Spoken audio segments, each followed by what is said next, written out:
आचार्य श्री गुरुवर विद्या सागर महाराज की।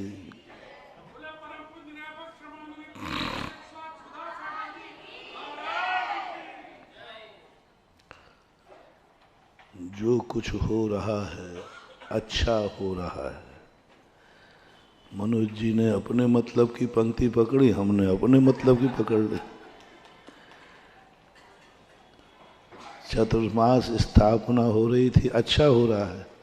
अब निष्ठापन हो रहा है तो अच्छा हो रहा है। जो हो रहा है सब अच्छा हो रहा है। ये सूत्र एक ऐसा सूत्र है जिसकी जिंदगी में ये सूत्र आत्मा की पर्याय बन जाए, उसे दुनिया की कोई व्यक्ति दुखी नहीं कर सकते। वो कभी उसके ऊपर संकट नहीं आ सकते, उसके परिणामों को कोई विचलित नहीं कर सकता। नमोकार मंत्र पढ़ने वाला विचलित हो सकता है। भगवान और गुरु की छाया के बाद भी, कृपा के बाद भी व्यक्ति विचलित हो सकता है, दुखी हो सकता है, परेशान हो सकता है। लेकिन यह सूत्र जो यदि किसी जीवन का मोटिवेशन के रूप में, बहुत बड़ी चीज है ये। पॉजिटिव थिंकिंग नहीं, पावर थिंकिंग से भी आगे है। जो कुछ हो रहा है सब अच्छा हो रहा है। इससे बड़ा सगुन दुनिया में कोई नहीं होता। इससे बड़ा सगुन, बहुत सारे सगुनों की चर्चा की है।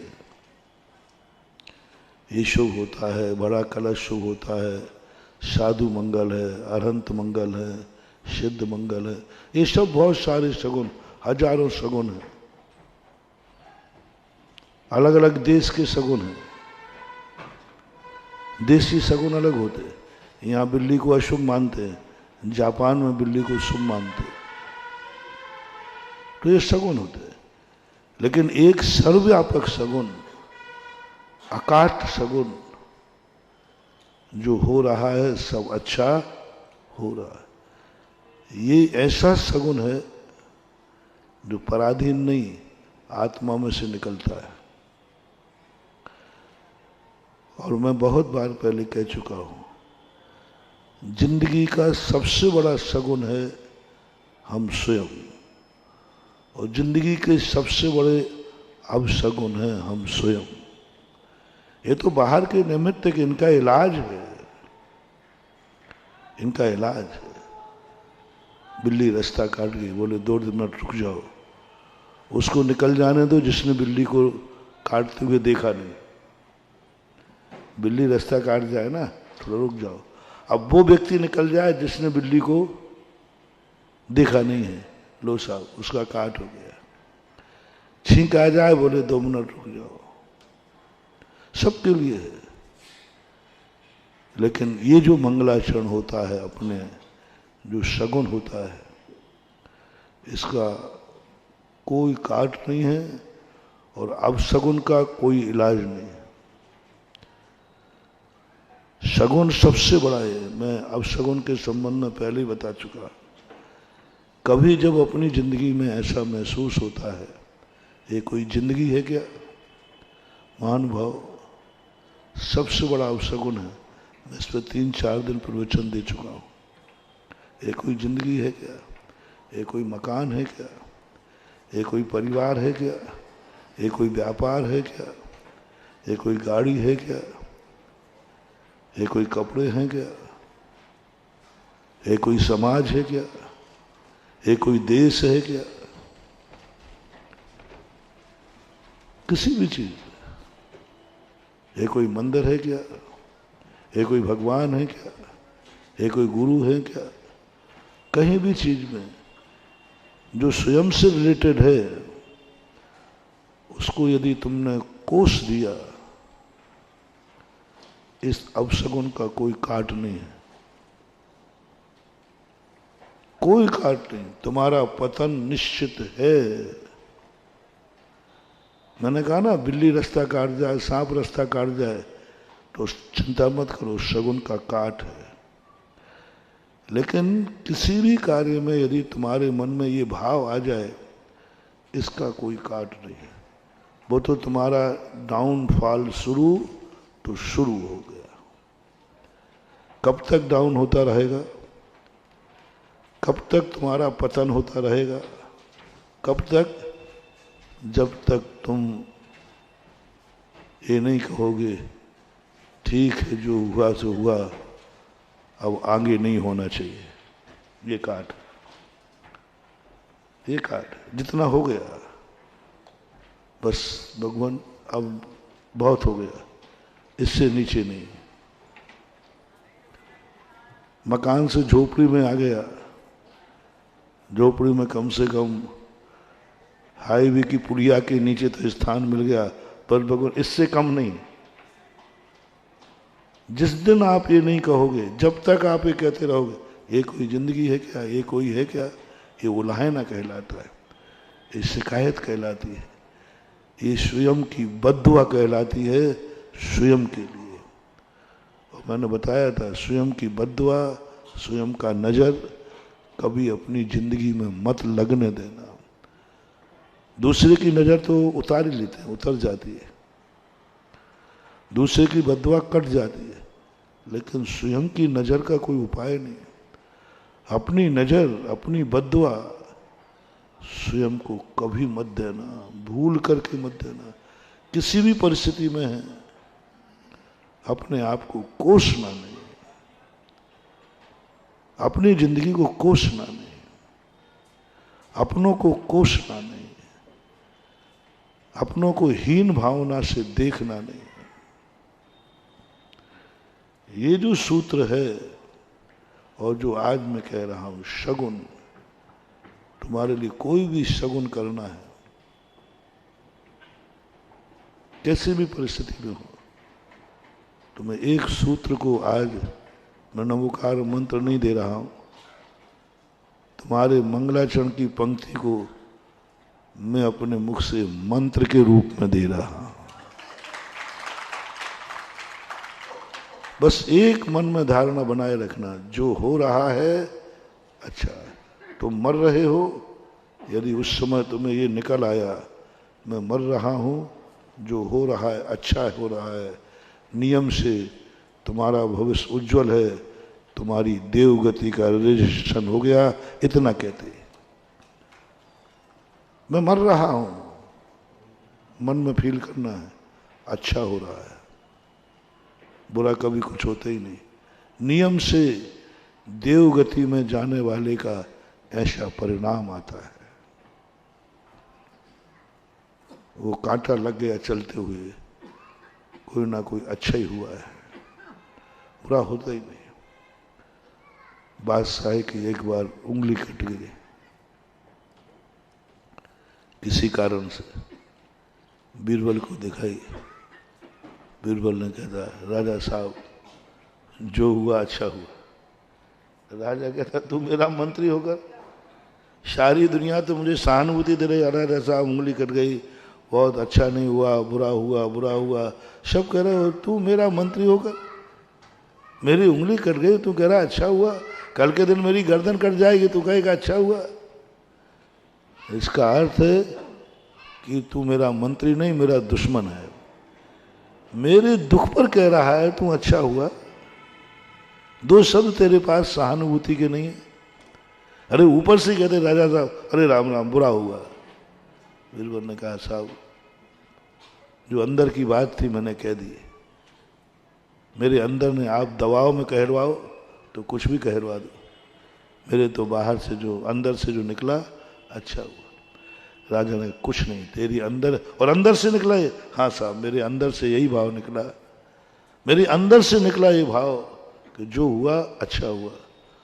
तो इसका अर्थ है तू अंदर से भी मेरा दुश्मन है, मेरे दुख को तू अच्छा मान रहा है, मंत्री पद से अलग करो। राजा को तो क्या 2 मिनट लगना, बीरबल का पता नहीं कितने बार उनके मंत्री पद से हटाया गया और अंत में उन्हीं को बुलाया गया। 50 बार हटाया, 1 मिनट ठीक साहब, मंत्री साहब चले गए बीरबल। एक दिन राजा साहब जंगल में भटके, भटकते भटकते कोई नहीं था, भटक गए। वहाँ आदिवासी भीड़ लोगों को बलि चढ़ाने की प्रथा थी, तो वहाँ बलि चढ़ाने के लिए इससे अच्छा कौन था? राजा की शक्ति तो सेना होती है, स्वयं तो कुछ होता नहीं। उन्होंने पकड़ लिया, अच्छा हट्टा कट्टा व्यक्ति मिला है, और बलि की वेदी पर ले गए। और सब नहा धुला करके बलि के चढ़ाने की बात आई, तो उनको जो बलि चढ़ाने वाला भी कोई पंडित टाइप का होता है, वो जैसे आप नारियल चढ़ाते ना, देखते हो हाँ ठीक है कि नहीं, तो बलि को चेक किया जाता है ठीक है कि नहीं। तो उसकी उंगली कड़ी थी, तो हटाओ इसको, हटाओ हटाओ हटाओ, ये तो खंडित है। देवी खंडित पुरुष की बलि स्वीकार नहीं करती, तो उंगली कटी इसकी, खंडित, हटाओ जल्दी हटाओ, हटाए उसको यहाँ से दूर। उसको भगाया गया। भाग करके राजा साहब जैसे तैसे प्राण बचा के घर में आए। बोले बीरबल को बुलाओ, वो भविष्य वक्ता है, वही सच्चा मीत है। बोले राजा साहब क्या बात है? बोले तूने जो कहा था वो सही है, जो होता है यदि उस दिन मेरी उंगली न कटी होती तो आज गर्दन कट गई होती। जो होता है अच्छे के लिए होता है। बीरबल को फिर मंत्री पद पर रख लिया गया। उंगली कटने पर वेदना अंदर से आवाज आना चाहिए, उंगली कट गई, अच्छा हुआ, ये भी कुछ अच्छे के लिए हुआ है, ये भी कुछ अच्छे के लिए, ऐसी अनुभूति हो जाए। उंगली कटी है और तुम्हारे अंदर से आवाज आना चाहिए, बाहर से नहीं, और अंदर से ऐसी। बहुत दुख हुआ है, उंगली कट गई, कुछ अच्छे के लिए हुआ है। आप देखना जिंदगी में वो उंगली तुम्हारे लिए कुछ ना कुछ अच्छा करेगी, क्योंकि तुम्हारी अंदर से आवाज निकली है, जो होता है अच्छा। किसी बहकावे में नहीं, कहने में नहीं, समझाने में, अंदर एक परिणाम है, मानुभाव शगुन है। चोर चोरी कर गया, सब ले गया, और एकदम अंतर से आवाज निकला है, जो कुछ हुआ अच्छा हुआ है। क्यों? तुम्हें ऐसा क्यों बोला? सब लुट गए? नहीं, कुछ अच्छा हुआ है। बोले अच्छा कैसे हुआ? बोले धन ही तो गया है, किसी को मार के नहीं गया, किसी के प्राण नहीं लिए। अच्छा हुआ, प्राण तो नहीं लिए। कहीं ना कहीं से आप सोचो, इसको आप आदत में ले लें, बुरे दिनों में ले लें, बुरा हो रहा उस समय ले लें, जो हो रहा है अच्छा हो रहा है। इस व्यक्ति की जिंदगी में कोई अपशगुन नहीं, इस व्यक्ति को कोई दुखी नहीं कर सकता जिसने ये तक कह दिया मैं मर रहा हूं, अच्छा हो रहा है। जो हो रहा है वह अच्छा हो, उसको कौन दुखी करेगा? जो मौत के समय कह रहा है अच्छा हो रहा है, जो हुआ अच्छा हुआ, जो हो रहा है वो अच्छा हो रहा है, जो होगा वो भी अच्छा होगा। रामचंद्र जी वनवास के समय बस इसी सूत्र के बल पर जिए थे। ये सूत्र था उनके पास, एक मंत्र था, जो हुआ है अच्छा हुआ। वनवास हुआ है अच्छा हुआ है, बुरे के लिए नहीं हो सकता, अच्छा हुआ है। कुछ ना कुछ अच्छा होना है, कुछ ना कुछ। और जाकर के वनवास में जो उन्होंने तत्व दृष्टि मिली, जो उन्होंने साधु संगति मिली, उन्होंने कहा कि यदि वनवास में आए थे नहीं तो ये शब्द नहीं मिलता। सीता के अपहरण के बाद रामचंद्र जी रोए, लेकिन एक बार लक्ष्मण को संबोधन कर दे, कहते हैं लक्ष्मण मुझे लग रहा है सीता का अपहरण भी अच्छे के लिए हुआ है, कुछ ना कुछ अच्छा होगा, कुछ ना कुछ अच्छा होगा। सीता का अपहरण भी अच्छे के लिए हुआ है। प्रकृति ने सीता जैसी व्यक्ति को चुना है कष्ट देने के लिए। प्रकृति ने राम जैसे को कष्ट देने के लिए चुना है। प्रकृति हर व्यक्ति का चयन नहीं करती है।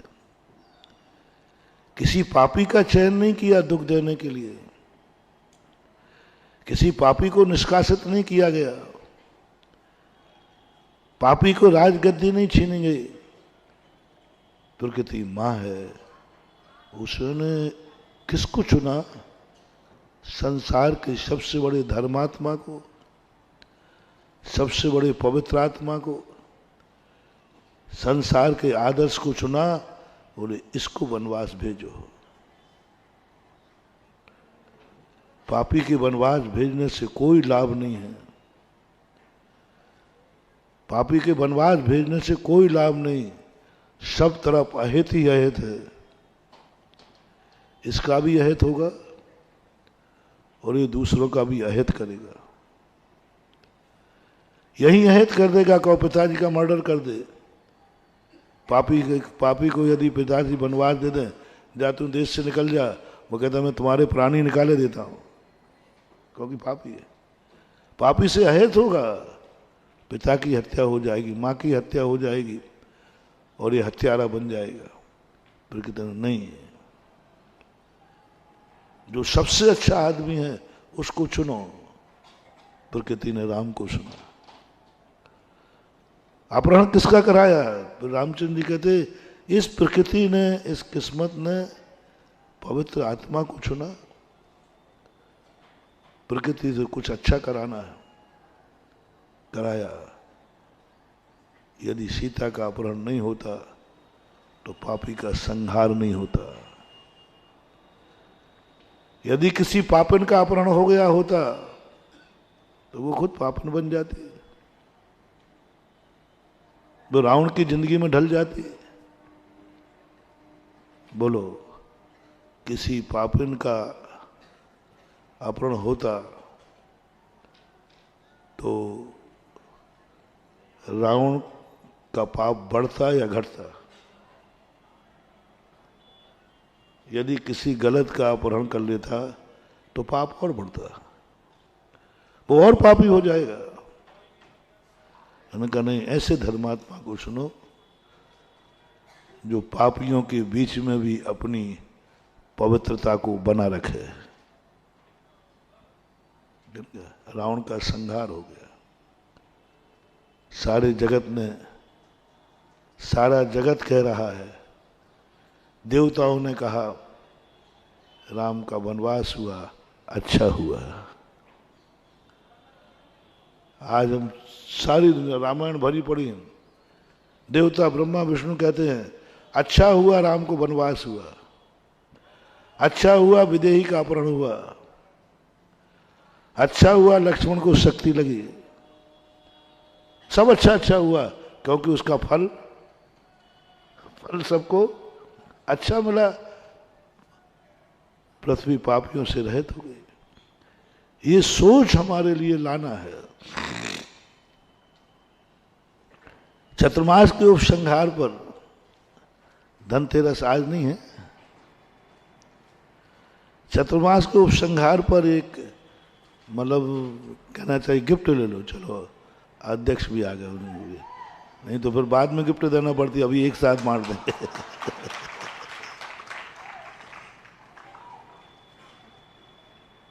बहुत बड़ी गिफ्ट महान हुआ, अपनी जिंदगी का बहुत बड़ी गिफ्ट।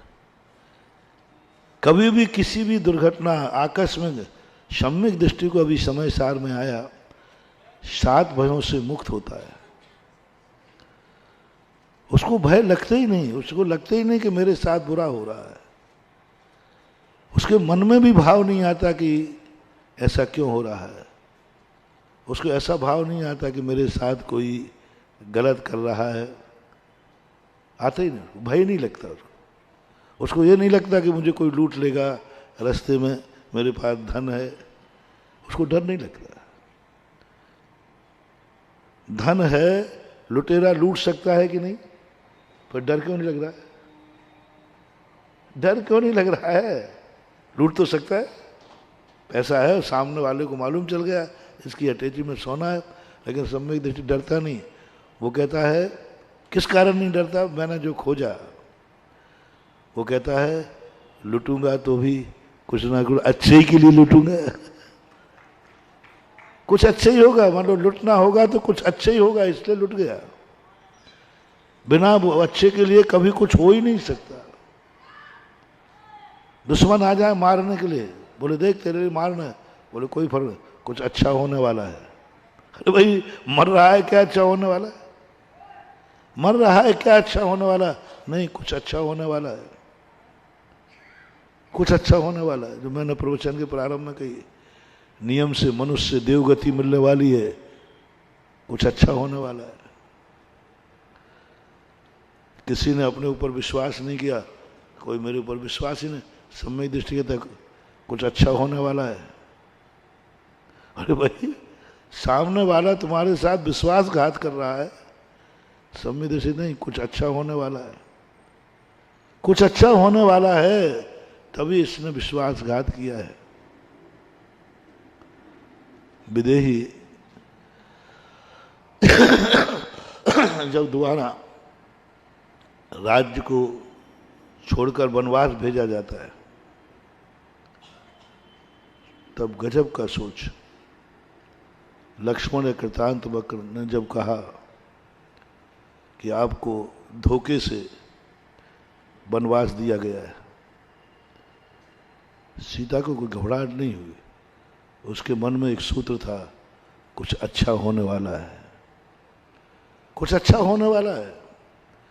उसने एक को भी नहीं कोसा, रामचंद्र जी को भी नहीं कहा कि तुम मेरे पति होकर के मैंने तुम्हारा साथ दिया, 14 वर्ष साथ दिया, रावण जैसे महारथी को मैंने नहीं अपनाया, मैंने परमेश्वर, और तुमने मेरे साथ इतना बड़ा धोखा किया कि मेरे छुपाए बिना धोखे से, और किस अवस्था में? गर्भस्थ अवस्था में। मुझे नहीं लगता कि दुनिया की कोई नारी ऐसे पति को माफ कर पाएगी, जिसके लिए सीता ने क्या नहीं, सीता को वनवास नहीं था, राम के वनवास के साथ गई, सब दुख उठाए, सब कष्ट उठाए, और गर्भ में बालक हैं, रामचंद्र जी को मालूम है गर्भ।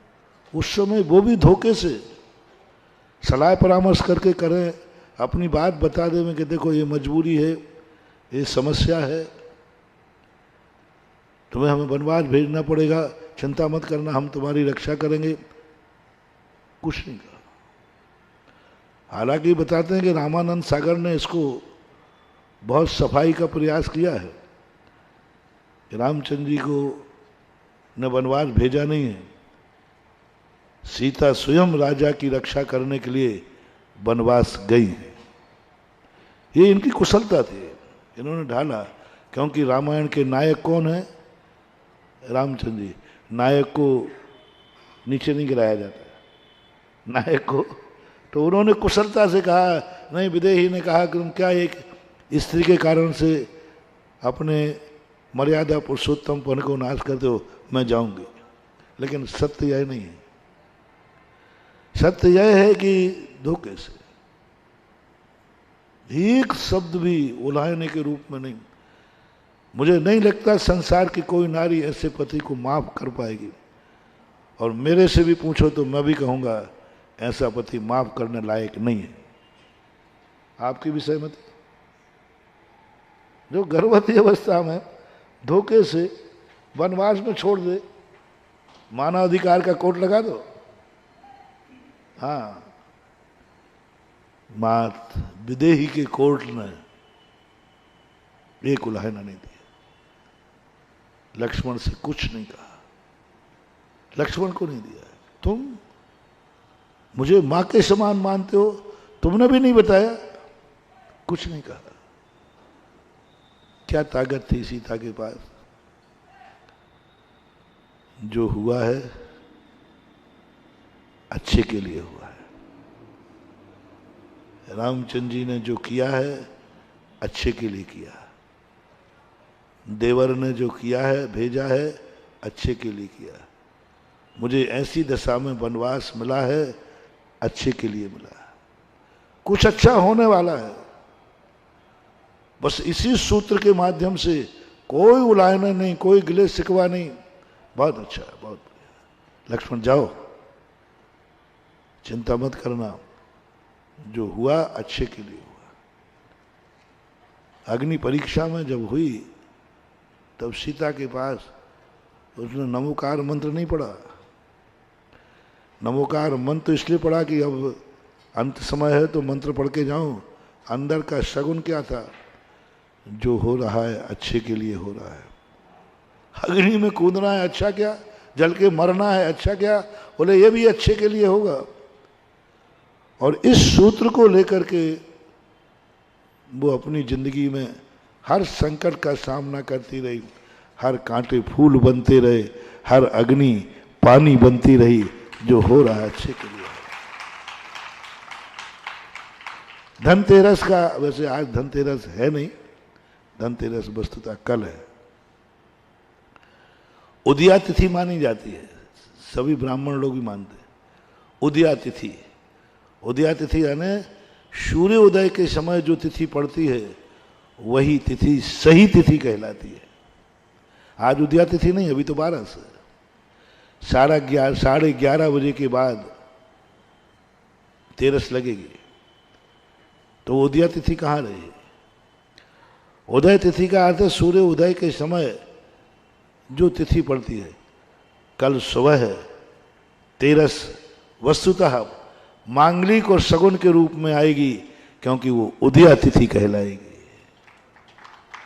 कल सुबह की तिथि सूर्य निकलेगा उस समय 11:30 बजे तक लगभग तेरस रहेगी। इसलिए धनतेरस मनाने वाले जो रात में तेरस मनाते हैं वो भली मनाएं, लेकिन आज की तेरस मांगलिक नहीं है। मांगलिक नहीं, 4 मिनट के लिए मात्र मांगलिक है, क्योंकि 12 बजे के बाद सूर्य ढलेगा और ये 4:44 या 4:46 तक के बाद आने वाली है। तो आज वैसे ही मांगलिक तिथि नहीं है, आज 12 से सूर्य उदय के समय 12 से 12 बजे तक, 11:45 तक 12 से। इसलिए कल की तिथि सगुन रूप में है, क्योंकि उदया तिथि मानी जाएगी। जब 2 तिथि पड़ जाती है ना तो उदया तिथि को मूल मानते हैं। सूर्य उदय के समय कौन सी तिथि है वो तिथि मान ली जाती है। तो कल प्रातःकाल तेरस है, और कल तेरस सुबह सारे जैनियों को तो अपनी तिथि का पर्पस होना चाहिए। सारे भारत के जैनियों को कल धनतेरस मनाना है। आज मैंने तुम भली धनतेरस के नाम से, आज सब लोग मुकुट लगा के खड़े थे, मैंने कि समझ लिया सभी मुकुट लगाए थे, तो मैंने समझा आज सब लोग धनतेरस मान करके ले जा रहे हैं मुझे। मैंने शांति धारा 12 की है, 13 की ही नहीं। अब तुमने धनतेरस ही कर ली हो तो तुम जानो, मैंने तो 12 कराई, क्योंकि 12 तिथि है। कल सुबह धनतेरस है और वही तिथि पढ़ना है दिवाली के, उदया तिथि। सब अस्त तिथि को दिवाली मनाएंगे इस बार। अस्त तिथि यानी 12 बजे के बाद से अमावस्या लगेगी, अब शाम को बनाओ, उदया तिथि तो है ही नहीं। उदया तिथि 13 तारीख के सुबह पड़ेगी। उदय के समय सूर्य उदय हो रहा होगा और उस समय हमारे उदया तिथि होगी। तो ऐसी स्थिति को लेकर के अपन को एक ऐसे सगुन मनाना है उदया तिथि में। धनतेरस के दिन बिफोर टाइम में कल सुबह सबको एक ही कहना है, कल सुबह का मंत्र दे रहा हूं उठते ही, धनतेरस का जिंदगी में एक अंदर से उठते ही मेरी जिंदगी में जो कुछ हुआ अच्छा हुआ, जो हो रहा है अच्छा हो रहा है, जो होगा वो अच्छा होगा। जाओ धनतेरस होगी। धनतेरस हो गई, बस अब अच्छा ही अच्छा होने वाला है, क्योंकि आत्मा से निकला है, सगुन में निकलता है। उठते ही प्रथम दृष्टि शुद्ध दृष्टि, प्रथम सोच शुद्ध सोच, प्रथम वाक शुद्ध वाक। कदम उठाते ही जो स्थिति बनती है वही सत्य होते है। प्रथम कदम निकालते ही आपके घर के बाहर कौन सा कदम पहले निकाला कौन सा कदम पहले निकालूं? बिस्तर से उठते ही कौन सा कदम जमीन पर रखूं? कौन से जूता पहनते समय कौन से पैर में पहले जूता पहनूं? गाड़ी में बैठते समय पहला कदम कौन सा गाड़ी में रखूं? आपको खुद सोचना है। आपका खुद बताएगी किस्मत, आपकी खुद बताएगी भली, कि जिस समय जिस नाक का स्वर चल रहा हो उसी तरफ का पहला कदम उठा के कार्य शुरू कर देना, सफलता ही सफलता। अपने स्वर होते ना, एड़ा पिंगला, सूर्य नाड़ी चंद्र नाड़ी, बाई चंद्र नाड़ी दाई ईश्वर नाड़ी। अब जिसमें से नाक से स्वर निकल रहा है, अपने दोनों स्वर बहुत कम चलते हैं, बहुतायत कभी एक कभी एक, तो जो स्वर चल रहा हो उस पैर को पहले आगे कदम बढ़ा के चलना, देखना आपके कार्य में सफलता निश्चित है। बहुत छोटा सा सगुन। दोनों चल रहे हो तो थोड़ा रुक जाना, कार्य में सफलता नहीं मिलेगी। वो ध्यान के लिए, जाप के लिए, साधना के लिए, कभी देखना दोनों नथनों से स्वर चल रहा हो और उस दिन माला फेर के देखना, आपको ऐसे लगेगा कि फेरते ही रहे माला। हम लोग ध्यान के लिए, सामाय के लिए स्वस्मना स्वर चलाते हैं। दोनों स्वरों से जब श्वास निकल रही हो उसको सुषमना बोलते हैं। तो इस प्रकार का अपने लिए बस वो कदम आगे बढ़ा दिया। इसी प्रकार आपके अंदर की आवाज़ सुबह निकलते कुछ नहीं, कुछ देखना नहीं, कुछ सोचना नहीं, कुछ नहीं करना। जो आज मंत्र दिया है, जो हुआ अच्छा हुआ, जो होगा अच्छा होगा, जो हो रहा है वह बस सगुन, कोई दुखी नहीं। अब इसके लिए ना कुछ भी करना ही नहीं है, कुछ करना ही नहीं उसको। मैं अब उससे संकट की बात कह ही नहीं सकता, संकट मोचक की बात कह ही नहीं सकता, क्योंकि उसको तो संकट भी क्या कह रहा है, वो जो हुआ अच्छा, उंगली कटने पर क्या कह रहा है, अच्छा, जेब कट गया, बोले क्या हुआ, अच्छा हुआ। दिवाली के दिन कट गया, बोले और अच्छा हुआ। कुछ ना कुछ अच्छा हुआ, कुछ ना कुछ अच्छा हुआ। देखो ये करके देखो, अभ्यास में लाओ, एक अंदर की आवाज में लाओ। हम सद्भाव में रहें या नहीं रहें, लेकिन सद्भाव का आनंद आ जाएगा। भले हम अभाव में जिंदगी जी रहे हैं, लेकिन हमारे कसाई नहीं भड़केगी। किसी ने गाली दे दी, कोई फर्क नहीं पड़ता, कोई अच्छे ही होना होगा। अब अपन को गुस्सा आएगा ही नहीं। सामने गाली दिए जा रहा है और महाराज तुम हंस रहे हो, क्यों हंस रहा हो? क्योंकि मेरे अंदर से क्या आवाज आ गई, जो गाली दे रहा है कुछ ना कुछ अच्छा होने वाला है, अच्छा होने वाला है। फूलों से कभी कभी कांटे अच्छे होते हैं, रकीबों से वो रकीब अच्छे, रफीबों से वो रकीब अच्छे, जो जलकर नाम लेते हैं। गुलों से खार बेहतर हैं, जो आमद थाम लेते हैं। रफीबों से वो रकीब अच्छे, जो जलकर नाम लेते हैं। रफीब यानी मित्र, दोस्त से वो दुश्मन अच्छा, तो कम से कम जलकर सही नाम तो लेता है। गुलों से खार बेहतर हैं, गुल आने फूल, खार आने कांटे। गुलों से खार बेहतर हैं, जो आमन थाम लेते हैं, जो मुझे देखने के लिए सचेत करते हैं। फूल तो हमें सुलाते हैं, क्या देखना फूल बिछे हैं, और कांटे क्या कहते हैं, देख के चलो कांटा है, तो उन्होंने तो हमें थाम लिया, जल्दी मत करो, गड्ढा है आगे, गड्ढा है आगे। लेकिन कभी कभी अपन इसको नहीं मान पाते। कांटे में भी अपन को लगे कुछ ना कुछ अच्छा, कांटा लग गया और मुझे जल्दी ट्रेन से जाना था और कांटा के कारण में नहीं चल पाया और ट्रेन चूक गई। आपको कैसा लगा? आप बहुत जल्दी में थे और रास्ते में कांच लग गया, कांटा लग गया, जाम लग गया, कुछ भी लग गया,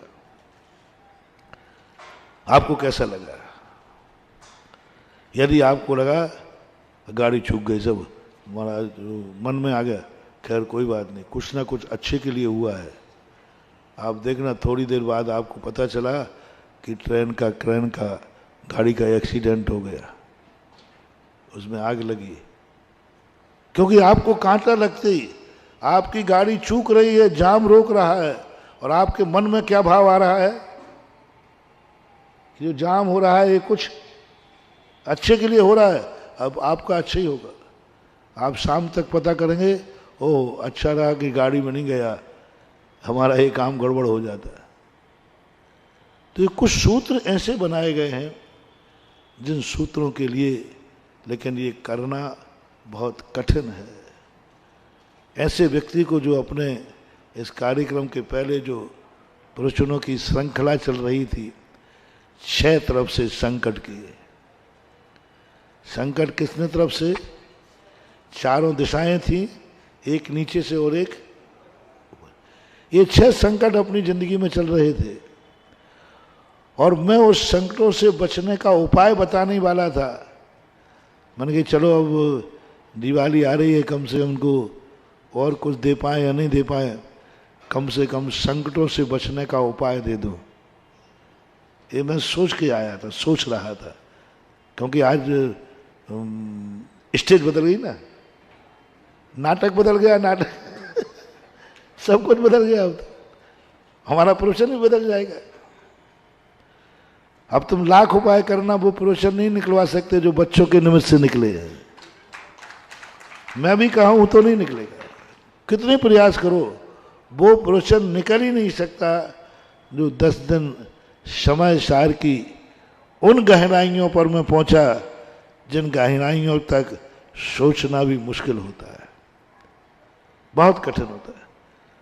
उस गहराइयों के प्रवचन जो समय सार के ऊपर निकले, ये लाख चिंतन करो तो भी नहीं निकलते, लेकिन निकले। और गहराइयों में अपन गए जिन गहराइयों तक पहुंचना बहुत दुर्लभ था, क्योंकि वो पात्री ऐसे बैठे थे। तो वो तो अब सब कुछ बता। तो मैंने सोचा कि चलो अब इनको अंत में संकट मोचन, संकटों, क्योंकि ये सब संकट से तो घिरे ही रहते हैं, कोई ना कोई संकट तो आता ही है। संकट से कैसे मुक्ति पाए, संकट को कैसे समझें कि हमारे ऊपर संकट है, ये सोच करके बैठा था। यहाँ तो मंगलाचरण आ गया, क्या तुम संकट से बचा रहे हो? क्या तुम संकट से बचाओगे? जो हो रहा है वो अच्छे, माहौल ही बदल गया। मैंने पुलापी तुरंत बंद की, मैंने की खत्म, सब फ्लॉपी खत्म। जिसकी जिंदगी में ये मंत्र आ गया, काय का संकट जो हो रहा है अच्छे के लिए, काय का संकट, मर रहा हूं अच्छे के लिए, जी रहा हूं अच्छे के लिए, सब कुछ अच्छे के लिए, जो हो रहा है अच्छे के लिए। अब माहौल ही बदल गया। मैंने कही जब मंगलाचरण इसका हो रहा है तो अब क्या फायदा है? जब फसल ही पक चुकी है तो बादलों से पानी बरसाने से क्या फायदा है? फसल पक चुकी है। एक शुभ संकेत मिल गया जिंदगी में। हैप्पी दिवाली, हैप्पी जिंदगी, हैप्पी जीवन, सब कुछ हैप्पी कर दो। हम स्वार्थी हैं, हम चाह नहीं, कांटा हैप्पी नहीं, फूल हैप्पी है। कांटा हैप्पी नहीं, फूल हैप्पी है। कांटे को भी हैप्पी कहो, यह है साधना। फूल को हैप्पी करने वाले कभी धोखा खाएंगे, कांटे को हैप्पी करने वाला कभी धोखा का ही नहीं सकता।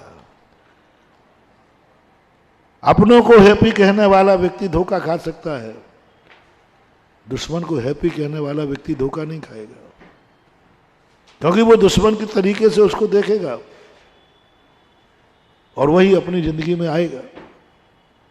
तो हमें अपनी जिंदगी को ऐसी खुशहाल बनाओ, ऐसी खुशहाल बनाओ कि हमारी जिंदगी की खुशी न छिन जाए। हमें जीना नहीं है, हमें खुशी से जीना है। हमें जीना नहीं है, एक रात कम जिए तो हैरत क्या, हम उनमें से हैं जो मसाले जला के जिए। एक रात कम जिए तो क्या है, अपन उजेले में जिएंगे, अंधेरे में नहीं। पूरी जिंदगी रोते रोते निकालने की अपेक्षा एक दिन की खुशी की जिंदगी बहुत काफी है। पूरी जिंदगी रोते रोते निकालने की अपेक्षा, बहुत लंबी जिंदगी मिले क्या फायदा, एक दिन मिला खुशी का मिला। पूरी जिंदगी अपन अंधेरे में निकाल दें बहुत बड़ी कोई बात नहीं, एक रात मिली लेकिन उजेले की मिली बहुत काफी है। बहुत सारे साथियों से क्या मतलब, एक साथी मिला एकाश चंद्रा तमोहंती। अनेक तारागणों की अपेक्षा एक चंद्रमा काफी है सारी सृष्टि के अंधकार को मिटाने के लिए। एक चीज काफी है, और वह चीज यदि अपनी जिंदगी में बस एक ही बना लें, रोने के लिए जिंदगी नहीं है। आज मुझे जिंदगी मिली है, हंसने के लिए मिली है, और आज मैं शाम तक खुशी में रहूंगा। जिंदगी मिली है, हर सुबह उठ करके भाव करो जिंदगी मुझे जीना है, खुशी से जीऊंगा। अपनी जिंदगी पर गर्व हो जी, अपनी शाम पर हमें गर्व हो जी। हर शाम को घर लौटो, तुम शगुन बन के लौटा करो। परिवार से कहना है, जब व्यक्ति घर से बाहर जाए परिवार वालों को शगुन करना चाहिए।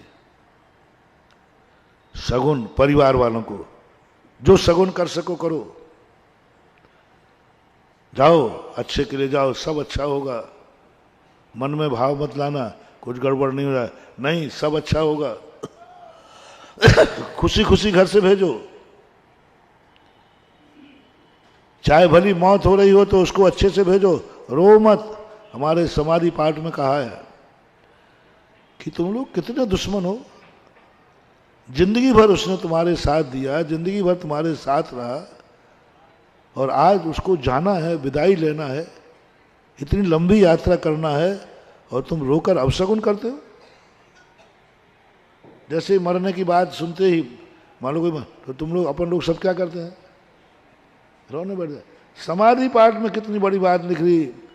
अरे एक सामान्य व्यक्ति जब एक गांव से दूसरे गांव जाता है तब भी घर वाले कहते रो मत, अब शगुन मत करो, क्योंकि वो यात्रा पर, ये कहते हैं कि नहीं, ये पूरे जीवन की यात्रा करने जा रहा है, ये दूसरे भाव में जा रहा है, तुम कैसे मीत हो, इसका रो करके तुम अपशगुन कर रहे हो उसका। ये जा रहा है, इतनी लंबी यात्रा है, कोसों दूर की यात्रा है, भवांतर की यात्रा है, तुम रो करके अपशगुन कर रहे हो। लगता है तुम इसके मीत नहीं हो, मीत नहीं हो। मरते समय, कोई मरना हो उस समय बहुत, एक बालक ने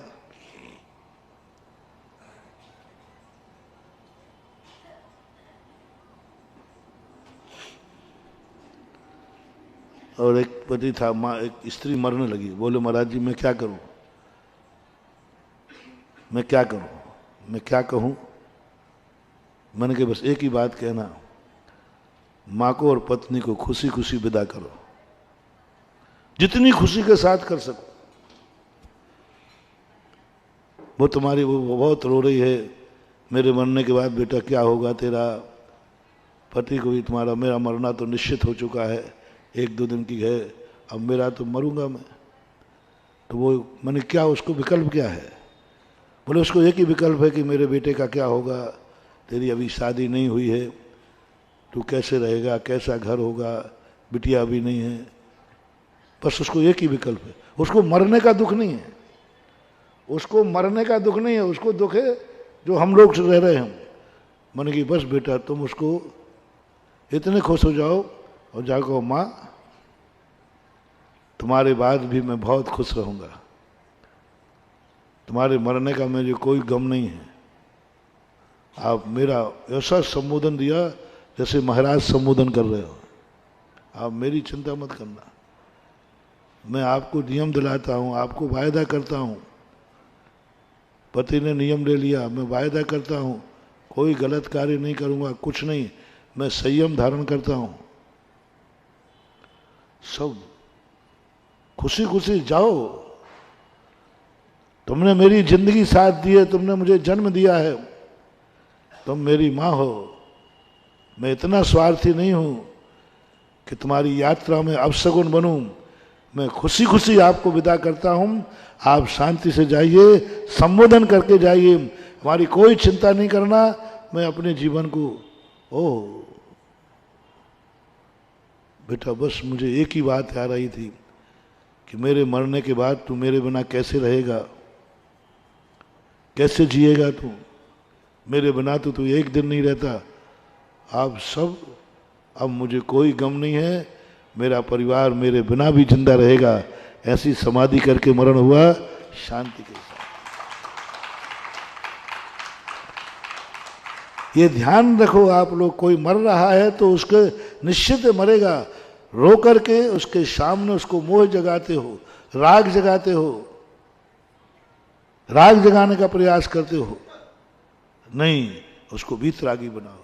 उसका मोह है तो अपनी तरफ से तोड़ाओ, नहीं आपको मेरा राग नहीं करना है। यदि तुम उसके हितैषी हो तो और स्वार्थी हो तो तुम तो उसका मिटाओगे, उसने तुम्हें बनाया है, तुम उसका मिटाओ।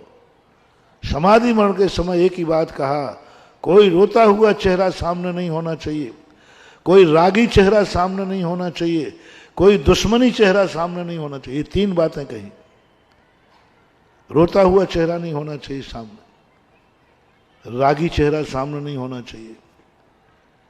परिवार की जब समाधि होती है किसी व्यक्ति की, तो परिवार लोगों का राग तो होता है देखने का, तो उस समय कब दर्शन कराया, जिस समय वो छपक मरण करने वाला दीवार की तरफ सिर करके लेटा हो, तब परिवार वालों से कहो पीठ का दर्शन कर लो, पीठ का दर्शन कर लो। कहीं तुम्हारा मुख का दर्शन किया और इस समय तुम्हारे प्रति देखकर उसको राग जाग गया, जाग सकता है, तो उसकी जिंदगी बिगड़ जाएगी। पीठ का दर्शन कराने को लिखा है राग से। दुश्मन भी यदि आ जाए कि कोई बात नहीं, मैं क्षमा मांगना चाहता हूं, क्षमा नहीं, वो इस स्थिति में नहीं है, आप पीठ का दर्शन करके पीठ से क्षमा मांग लीजिए। ये सगुन होते हैं, लेकिन तुम लोग तो रोने बैठ जाते हो, उसी के सामने और रोओगे दिखाने के लिए। तो आप लोग जब घर से बाहर कोई निकले तो घर के माहौल को सगुन करना, कलह नहीं करना।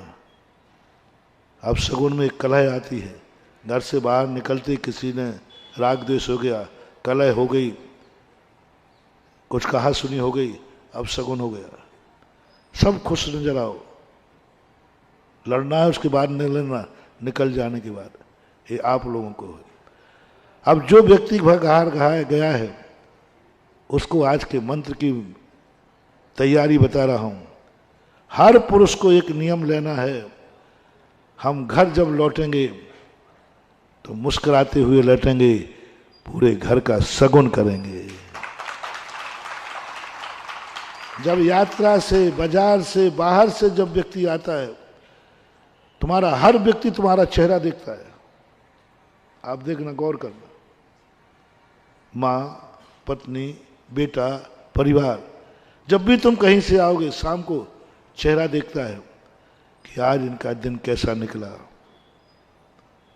चेहरा देखता है। और चेहरा यदि तुम प्रसन्न, शाम को कितने भी संकट तुम्हारी जिंदगी में आए, घर लौटते समय मुस्कुराते हुए लौटना चाहिए। घर कहे कुछ ना कुछ अच्छा हुआ है, अच्छा ही हुआ। उस समय आप बिल्कुल मुस्कुराते हुए आइए, क्योंकि हर व्यक्ति दिन भर से आपका इंतजार कर रहा है कोई खुशी की बात सुनने का। जब से तुम गए हो तब से वो क्या सोच रहा है, कोई अच्छा समाचार आएगा, अच्छा समाचार लाएगा, और लाए तो अच्छा लाओ, देखना फिर उस समय देखना तुम घर में जाते ही शगुन बन के घर में प्रवेश करो, रोते हुए नहीं, गर्दन लटका के नहीं, शगुन बन के प्रवेश करो, मुस्कुराते हुए प्रवेश करो।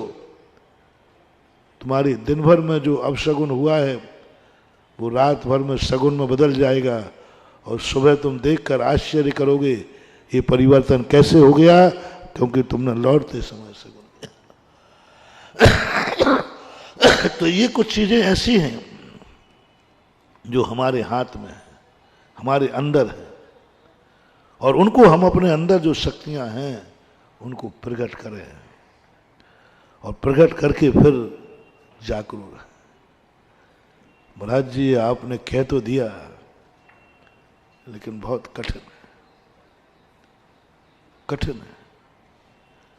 अच्छा भी लग रहा है, बहुत सरल भी लग रहा है, लेकिन बहुत कठिन लग रहा है, बहुत कठिन लग रहा है। विपरीत परिस्थितियों में हम हंसते रहे, कोई मर रहा है हम हंसते रहे, जेब कट गया मैं हंसते रहूं, नहीं। यदि ऐसी साधना तुम्हारी यदि नहीं हुई हो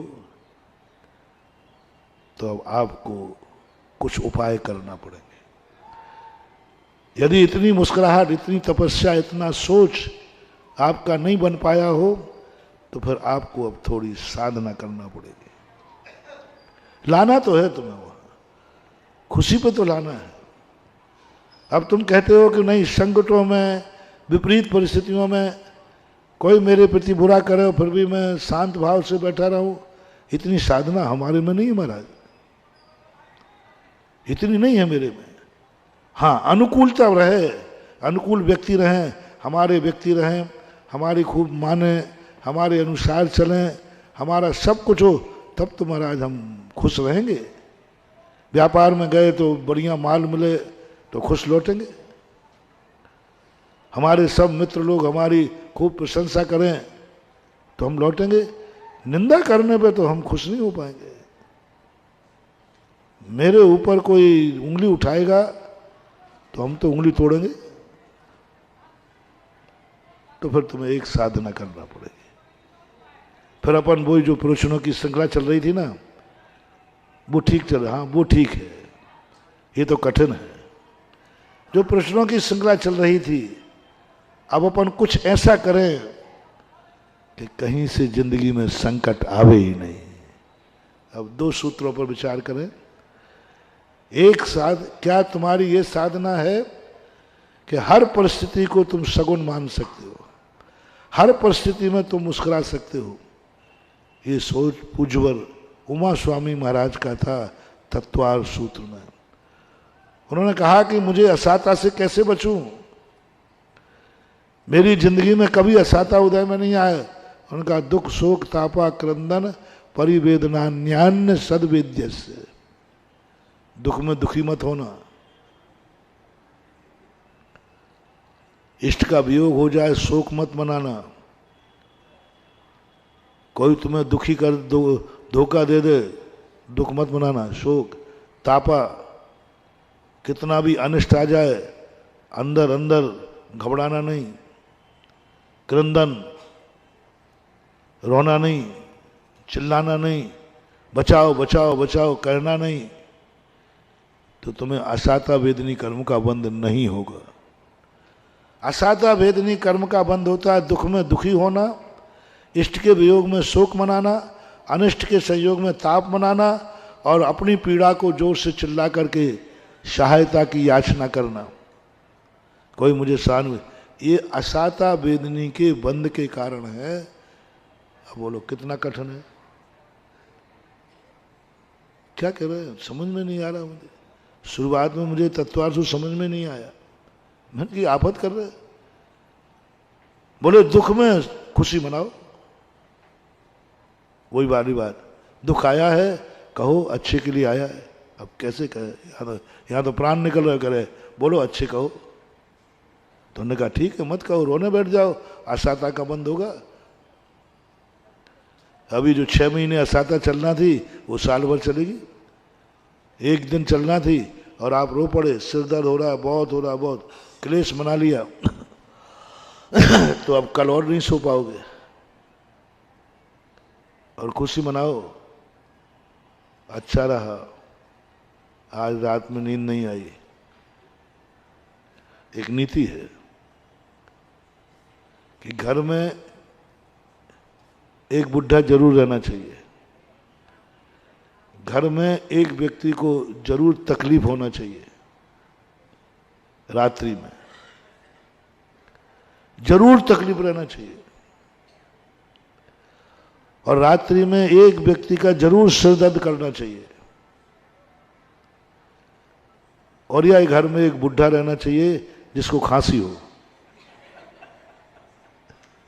जिसको नीति है ये। क्योंकि उस घर में कभी चोर नहीं आ पाएगा, क्योंकि कोई जाग रहा है, कोई जाग रहा है, क्योंकि सिर दर्द हो रहा है तो वो जागेगा, और बुढ़ा है तो खांसेगा, चोर समझे कोई जाग रहा है। बोलो सिर रात्रि का सिर दर्द बोलो ना अच्छे के लिए है। ये खोज उमा स्वामी ने की। दुख में तुम क्यों मान रहे हो, तुम्हारा हो सकता है बहुत अच्छे के लिए हो। चोर आया था, वो जाग रहा था, उसने कहा मामला गड़बड़ है, अभी तो कोई जाग रहा है। तो कहां गड़बड़ है, मार सोचने की शोक इष्ट वियोग हो गया, इष्ट वियोग हो गया। शायद वही इष्ट मेरी जिंदगी के लिए नुकसान कर सकता था, निकल गया, अच्छा हुआ। सब चीजों पर ये सोच करके, लेकिन ये करना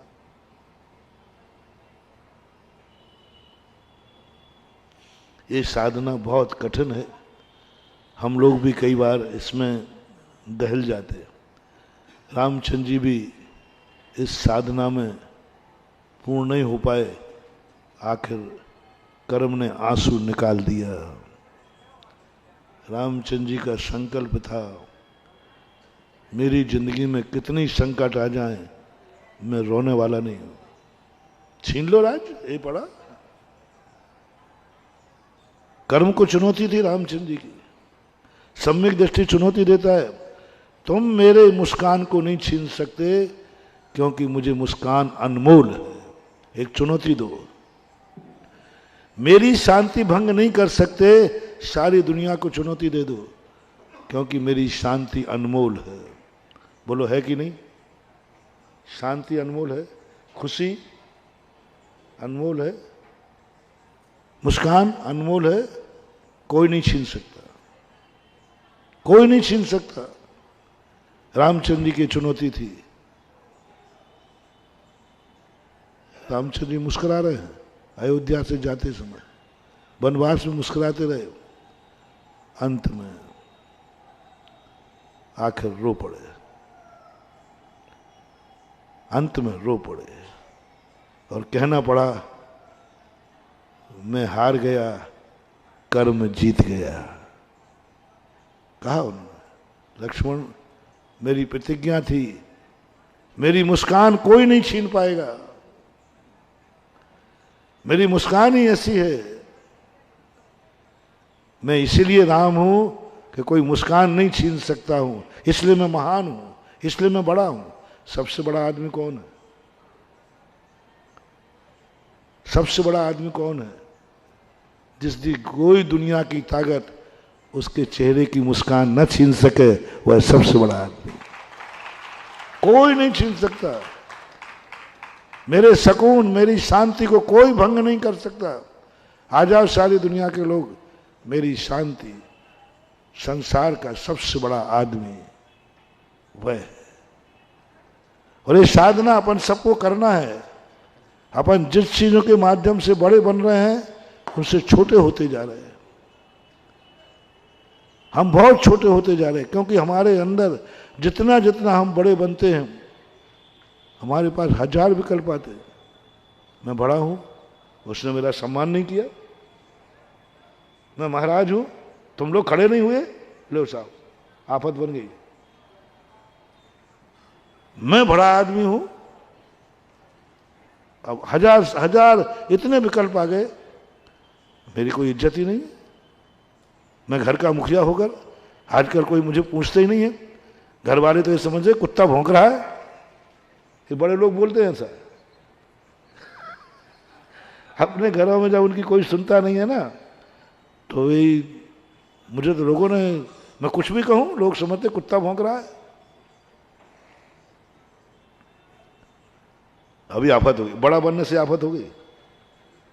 बड़े नहीं बनते तो ये आफत नहीं। मैं इतना बड़ा आदमी हूं और मुझसे ऐसा चला गया। मां जानता क्या है, समझता क्या है अब यार? मुझे कोई हैरा खैरा समझ गया, यूं गया वो मुझे ऐसे ही गाली देके चला गया। आहा, शायद छोटे होते तो इतना गुस्सा नहीं आता जितना बड़े होने पे गुस्सा है। यदि तुम बहुत छोटे होते और फिर कोई गाली दे जाता तो कितना गुस्सा आता है?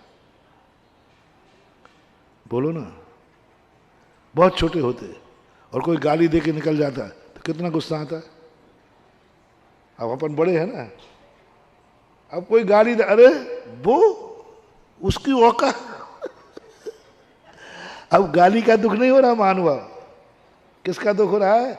मैं बड़ा और उसकी औकात इतनी। बड़ा बनने में महानुभाव बहुत खतरा है, बहुत खतरा ही खतरा है। क्योंकि बड़े बनने से हमारा मान बढ़ता है, फिर मुझे अपमान सहन नहीं होता। छोटे रहने में मान कसाई कम होती है। भैया किसी ने हमसे पूछा ही नहीं। हाँ, मन कहता है क्यों पूछेगा, तुम कौन हो, तुम सबसे घर के छोटे हो। मान कसाई नहीं आई। अब मान कसाई कब आएगी? हाँ?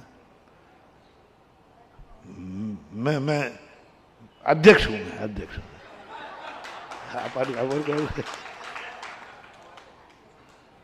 मैं अध्यक्ष, मेरी कोई बकत ही नहीं है।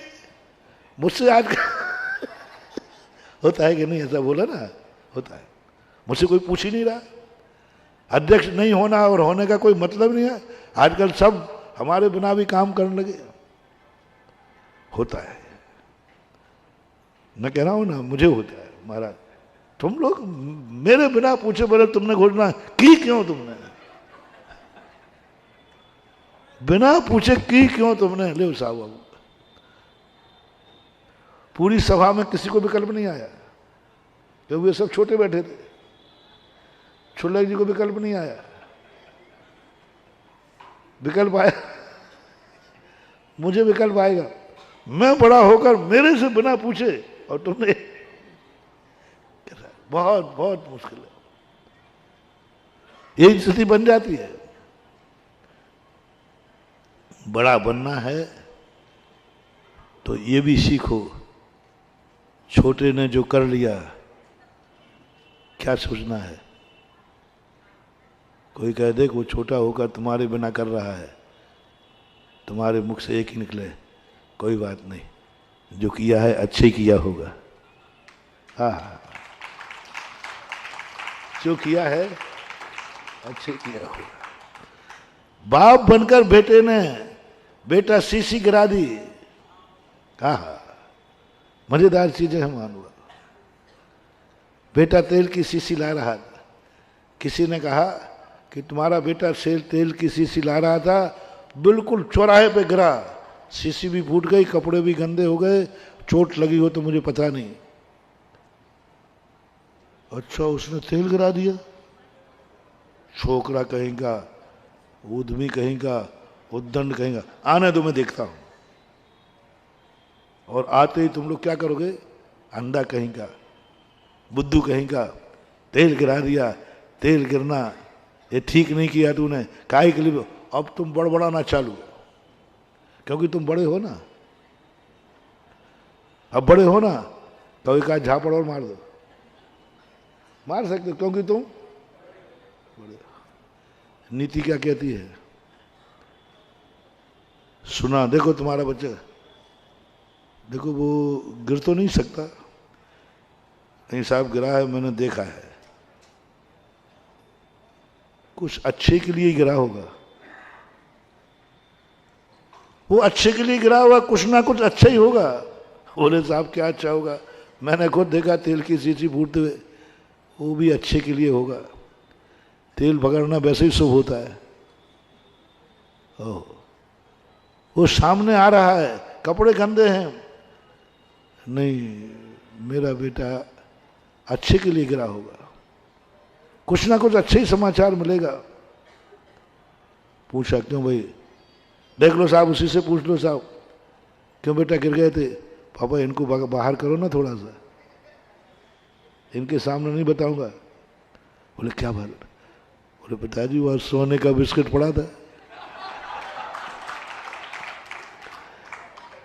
वैसे उठाता तो लोग चोर कहते, कोई देख लेता तो अब हमने सोचा कि अब क्या करें, वैसे उठाता कोई देख लेता, तो अब मैंने एक ही उपाय सोचा कि एक ही तरीका है कि फटाक से गिरो, और आते ही तुम कुड़कुड़ाने बैठ जाते तो। बड़ा होने के समय हिम्मत रखना चाहिए, इतना उदार हृदय होना चाहिए, इतना विशाल हृदय होना चाहिए। किसी छोटे ने कर लिया है, अंदर से तुम्हारी आवाज आए, मेरे बिना पूछे किया है, मुझे बताया भी नहीं है, और समाचार कुछ गलत मिला है, और अंदर से आवाज आए, कोई बात नहीं, कुछ अच्छे किया होगा, अच्छे ही हुआ होगा, नहीं पूछना भी अच्छे के लिए है। मेरे से नहीं पूछा, अच्छा रहा बेटा नहीं पूछा, नहीं तो मैं तो रोक देता, अच्छा रहा नहीं पूछा। इतनी हिम्मत हो अपन में बड़े होने के बाद तो बड़े बनना, नहीं तो तुम बड़े बनोगे और तुम्हारा दही बड़ा बनेगा।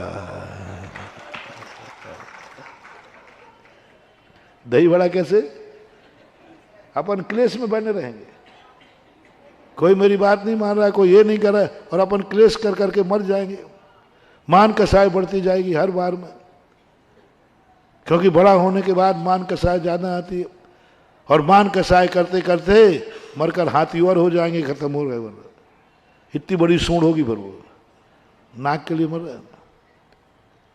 बड़े बनते समय ये हो कि कोई मेरी बात नहीं मानेगा, कोई मेरे नहीं पूछेगा, कोई मेरा अपमान भी करेगा, लेकिन मेरे मुख से यही निकलेगा जो हो रहा है अच्छे के लिए, ये बड़े के लिए है, बड़े के लिए अच्छा हो रहा है।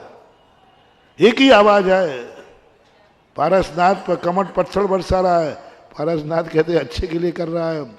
वैसे 2 घंटे में ध्यान में बैठता, इसकी बदौलत 8 घंटे ध्यान में हो गया है, 8 दिन। मान लो भगवान ध्यान में बैठे थे बिजोलिया के अंदर 2 घंटे के लिए, और कमट ने उपसर्ग चालू कर दिया, तो ध्यान में कितने घंटे बैठे, 8 दिन। अच्छा हुआ इसकी बदौलत, गले में सांप डाला, कैसे दे दिया सुबह आशीर्वाद उस दुश्मन को, सारा शरीर छलनी कर दिया, रात भर सो नहीं पाए महाराज, और उसको आशीर्वाद दे दिया। सैनिक को, दुष्ट को क्या सोचा होगा, क्या मान के दिया होगा। महाराज ने कहा वैसे 1 आध घंटे सामयिक होती, इसकी बदौलत आज रात भर ध्यान हो गया, भेद विज्ञान हो गया, ओहो मजा आ गया, इसलिए राजा सैनिक को उठ करके तथास्तु आशीर्वाद। अच्छे को दुख हुआ तो आशीर्वाद निकलते ही नहीं, यदि सांप के डाले का दुख हुआ होता तो आशीर्वाद निकलते ही नहीं। आशीर्वाद निकल रहा है, कहीं ना कहीं उनको रात में वो सांप अच्छा लगा है। कितने मान, यदि अंदर दुख हो ना तो आप कितने निकलवाओ, महाराज आशीर्वाद, हाँ दे दिया लो। यदि अंदर कोई मतलब क्या बोलते हैं वो टीस लगी हो ना, अब तुम जबरदस्त नहीं महाराज जी आशीर्वाद दे दो ना, महाराज जी गलती हो गई, दे दिया और ये लो जाओ, एक्शन बदल गया ना, चेहरे का एक्शन बदल जाएगा, टोन बदल जाएगी। लेकिन महाराज की टोन नहीं बदली। मैंने इतना आहित किया और महाराज के चेहरे पर ऐसी खुशी आ रही जैसे इनको किसी ने जन्नत दे दी हो। इन्होंने रात भर किसी ने सेवा की हो, इनकी रात भर किसी ने सेवा की हो, ऐसा आशीर्वाद दे दिया। मारने वाले बचाने वालों को दोनों को बराबर आशीर्वाद दे दिया। अंदर की खुशी कहीं ना कहीं से महाराज रात भर खुशी मनाते रहे। किससे? चींटियां काटती रहीं, वे खुशी मनाते रहे। सांप गले में पड़ा रहा, वे खुशी मनाते रहे और यही सोचते रहे धन्य है जिसने हमें सांप डाला है, सुबह आ जाए तो सारा आशीर्वाद उसी को दे डालो। उसी की बदौलत आज मुझे भेद विज्ञान हुआ है। आज चींटियां काट रही हैं, मेरी परीक्षा हो रही है कि मैं आत्मा और शरीर से भिन्न हूं। उसकी बदौलत है, उसकी बदौलत है कि रात में ध्यान करने बैठा। ये कहलाता है जो होता है।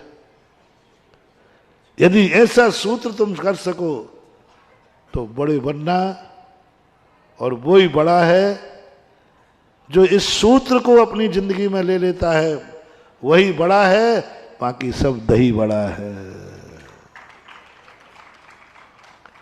हालांकि दही बड़ा भी कम नहीं है, उसकी कहानी है। दही बड़ा भी कम नहीं है, सुना दो। सारी मिठाइयां सारे पकवान होटल में रखे रहते ना, तो किसी को कोई बड़ा नहीं कहता।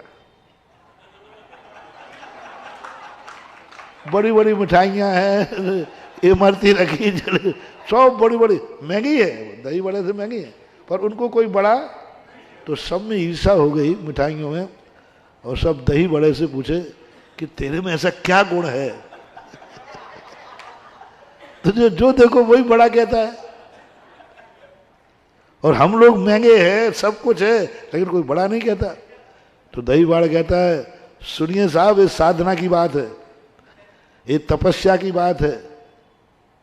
तो बोले तूने क्या तपस्या की? बोले सुनो, पहले थे हम मर्द, मर्द से नार कहाए,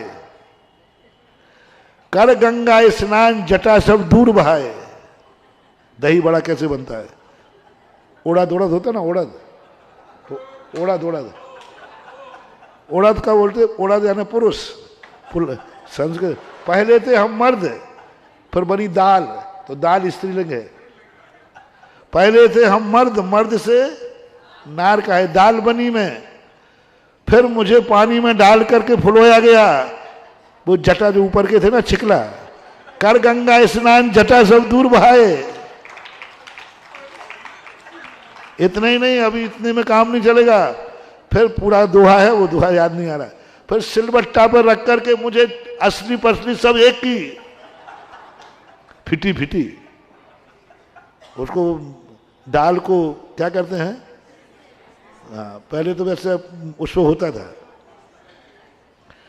सिलबट्टा पर मेरी असलियों पसलियां सब एक की। इतने पे ही हमारे अभी दही बड़ा नहीं बना हूं अभी। फिर मुझे कढ़ाई में डाला गया, तो वो तो मुझे भी डाला गया, नहीं अभी इतना ही नहीं। फिर मुझे बर्छी से वहां पलटा गया, फिर इतना ही नहीं, मेरे सारे शरीर में फपोले पड़ गए, तो उबल गया ना। अब उसके ऊपर इतने में नहीं माने, मुझे खटाई में डाल दिया, इतने पे नहीं माने, वे जब हमारे फपोले थोड़े खटाई में फूल गए ना, वो बिथल जाता है, तो उसके ऊपर नमक मिर्ची छिड़की। इतनी साधना की है, तब हम दही बड़ा कहलाए हैं।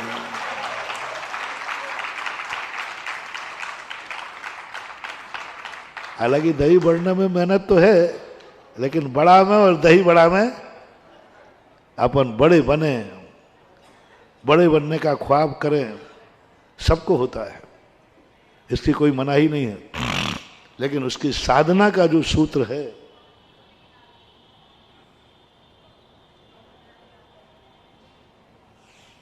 कि हमें किसी भी परिस्थिति में मान नहीं आना चाहिए, मैं शब्द नहीं आना चाहिए। कोई बात नहीं, कर लिया, अच्छा किया, बहुत अच्छा, अच्छा हुआ, हमारा समय बच गया, अच्छा हुआ तूने कर लिया, ये साधना हो जाए। अब ये साधना तपस्या करना, दही बड़े की कहानी सुनकर सब मिठाइयां कहती हैं तू ही बना रहा है, मुझे नहीं बनना है, मुझे नहीं बनना, हम तो छोटे ही ठीक है। बड़े बनने की ये कहानी है, बड़े बनने की ये कहानी, तब बड़ा बनवाया, मुझे नहीं बनना, सब पीछे हट जाते। जब बड़े बनने का, बड़े को बहुत खतरा है महानुभाव, जितने जितने तुम बड़े बनते जाओ उतनी खतरा है, किसी से भी बड़े बनना, जितने ऊंचे उठते जाओगे उतनी ही खतरा भी उतनी ही ज्यादा है, तुम्हारी जिंदगी में बहुत ज्यादा है। यदि भाई से भी बड़े हो तो खतरा है, समाज में बड़े हो तो खतरा है, संघ में बड़े हो तो खतरा है, सब जगह खतरा ही खतरा है। यदि वो ये साधना कर ले वे कि सर्फ डाला है मेरे गले में, अच्छा ही किया है। क्या कर रहे हो वो साहब आपकी बुराई कर रहा था, मेरी बुराई, मैं अध्यक्ष हूं, मैं मुनि महाराज हूं, मेरी बुराई कर रहा था, क्लेश आ गया, अब खत्म तुम्हारा बड़ापन। कोई बात नहीं, वो कर रहा होगा, कोई ना कोई कमी तो मेरे में है ही, शायद वो कमी उसको दिख गई हो, मैं नहीं देख पा रहा हूं, कोई बात नहीं, छोटा मेरी बुराई कर रहा है, जरूर कुछ अच्छा होने वाला है, जरूर कुछ अच्छा होने वाला है, जरूर कुछ अच्छा होगा। क्या ये परिणाम तुम्हारे मन में आ सकता है? अपने से छोटे से बुराई सुनाई पड़ी कि वो तुम्हारी बुराई कर रहा था, और अपने मन में क्या आ जाए, नहीं कुछ अच्छा ही होगा। ये है साधना है, ये है तपस्या है। क्यों नहीं बनते बैर साधुओं को? कमजोर आदमी बैर बांधता है, बड़ा आदमी कभी बैर नहीं मानता। मैं सदा कहता हूं, जो सही में बड़ा हो, तुम्हें झगड़ा करना हो ना, गाली देना हो ना,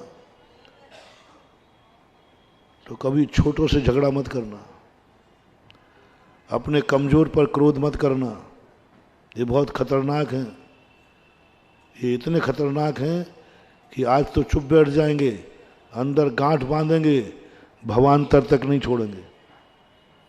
क्योंकि तुमने सोचा देखा मेरा रौब है, चुप, जवान नहीं निकाल सकता, वो जवान नहीं निकाल रहा है, तुम्हारी जवानी निकाल देगा।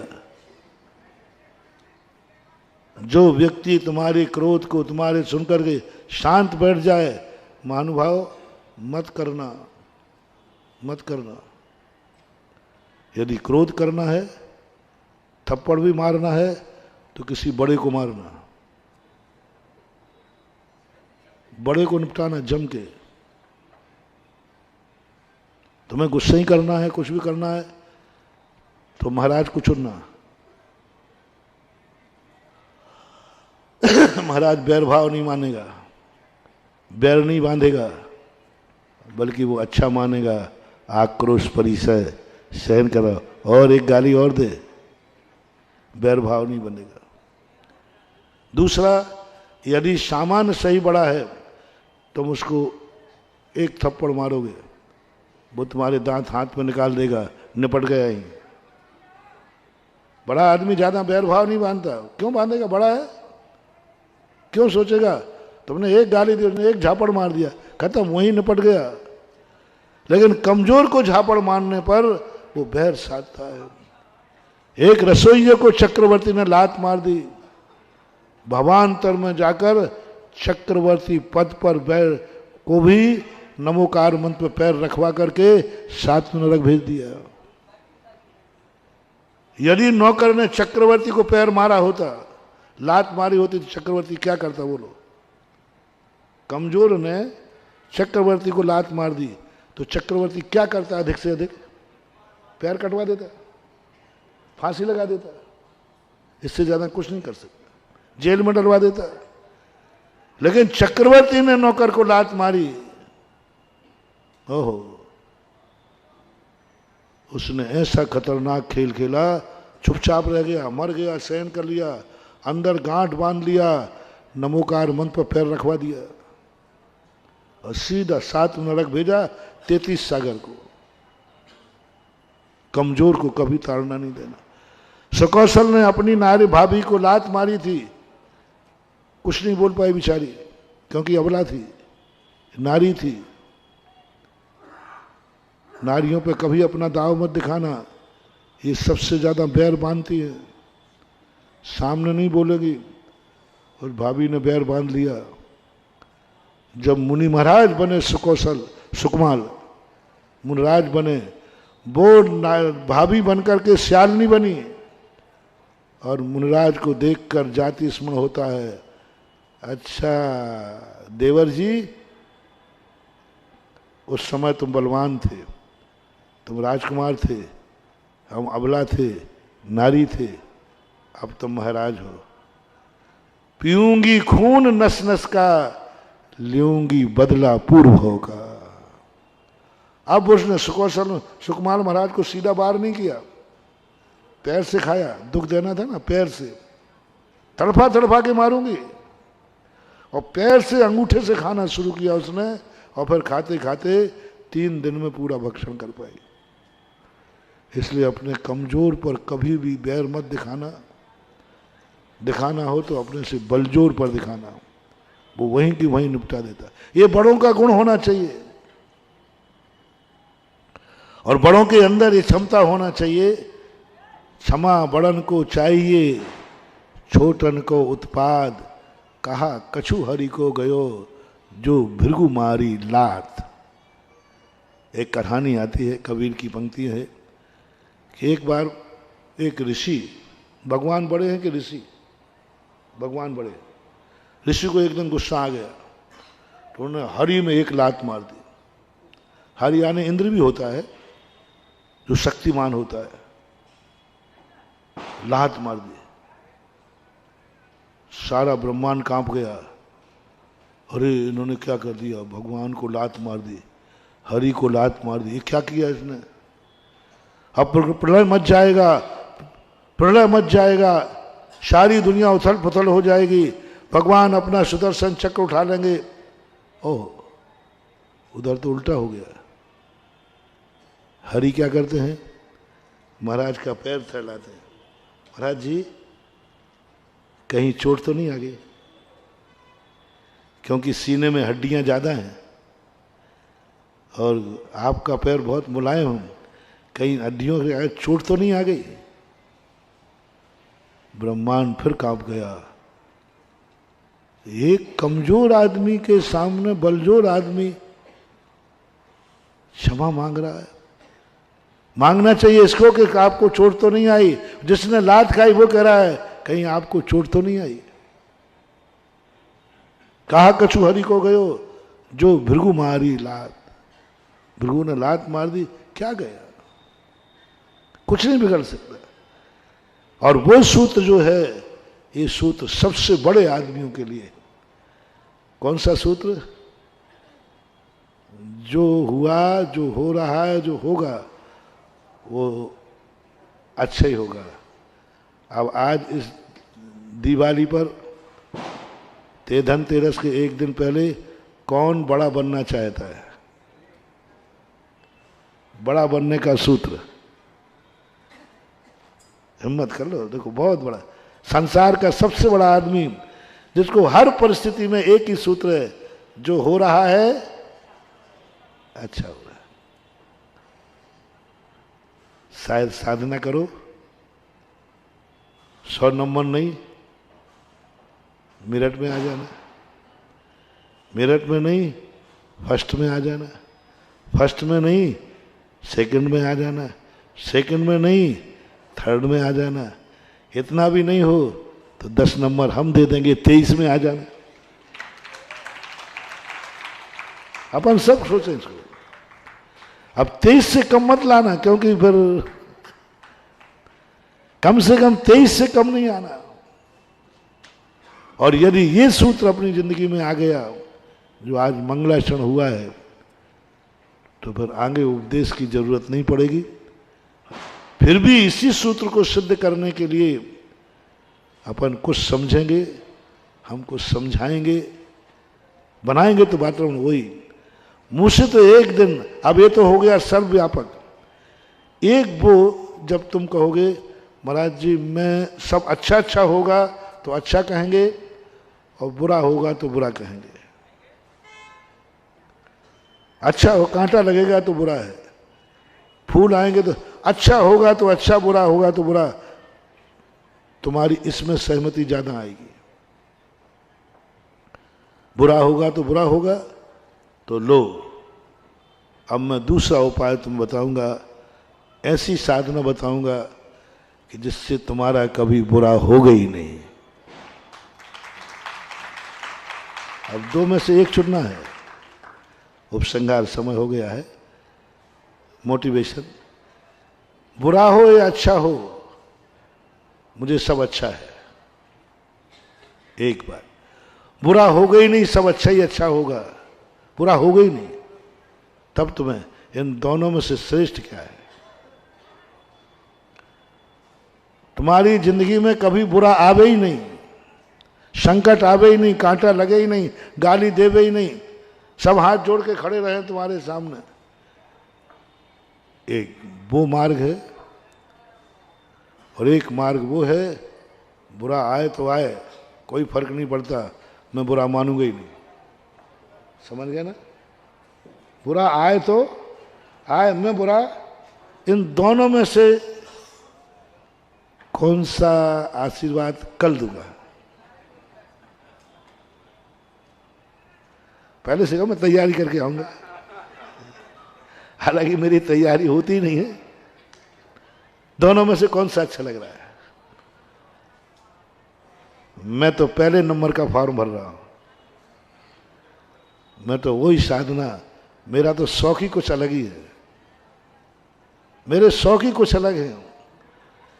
मैंने तो ये वायदा किया भगवान से, संसार के जितने उपसर संकट हैं वो सब मेरे ऊपर आए और उनको झेल करके मैं केवल ज्ञान प्राप्त करूं। मैं नहीं चाहता हूं अजितनाथ, श्रेयांशनाथ, पुष्पदन जैसा मोक्ष, मैं तो पारसनाथ बनकर मोक्ष जाना चाहता हूं। कोई मजा ही नहीं है, 23 तीर्थंकरों कोई मजा ही नहीं है। 22 तीर्थंकरों ऐसे कुछ भी उनमें किसी ने कंकड़ ही नहीं फेंका, किसी ने कुछ किया ही नहीं। कुछ 3-4 तीर्थंकर हैं, सुपार्शनाथ, पार्शनाथ, महावीर स्वामी। सबसे ज्यादा गजब के संकट मुझे, संकट किस पे आए?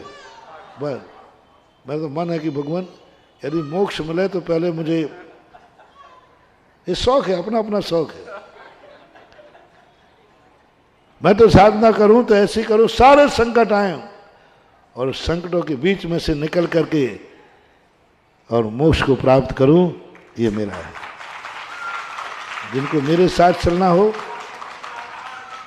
जिनको साथ मेरे साथ चलना हो, तो दिवाली का ये पुरस्कार, इस संकल्प करें।